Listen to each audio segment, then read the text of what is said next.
lot of anti-war marches since I've been protesting this war since before it started, and I can tell you today was a good one. We had thousands of people out here, lots of great energy, but I want to leave you with one thought.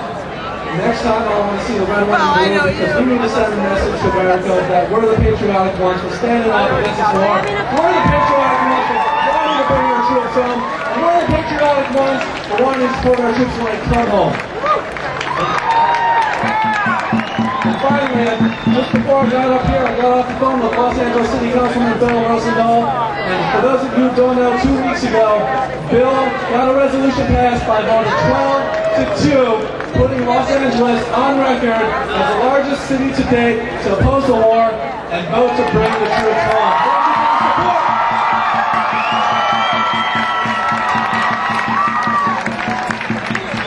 Just quickly, if there's any veterans in the audience, I just want to let you know, or if you know any veterans, if your family of veterans, you got friends that are veterans, tell them that they're not alone. And here's Ron Kovic.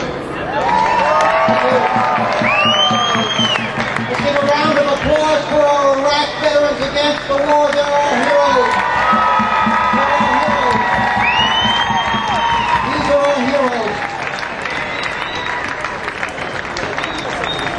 Mario Savio said once that a time comes when the operation of the machine becomes so odious, makes you so sick at heart that you can't take part. You can't even passively take part.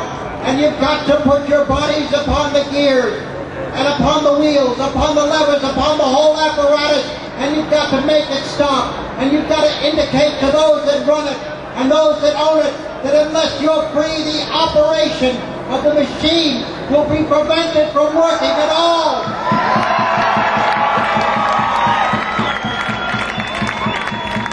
My brothers and sisters, my fellow citizens,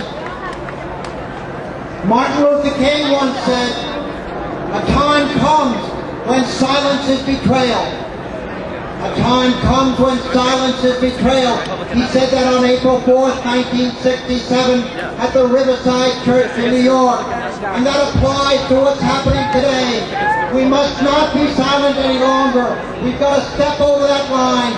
We've got to have the courage to stop this war machine. I was wounded in the Vietnam War. The same government that wounded my brothers behind me in this war, they wounded me with their senseless war in 1968.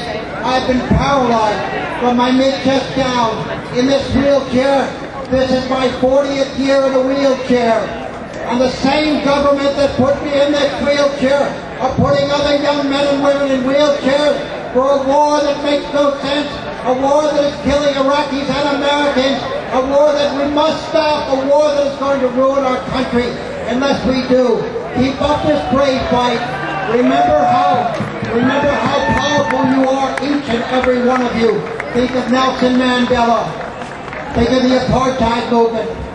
Think of movements around this world that had the odds against them. We will change this world, we will end this war, and we will create a beautiful, beautiful country someday. Thank you very much.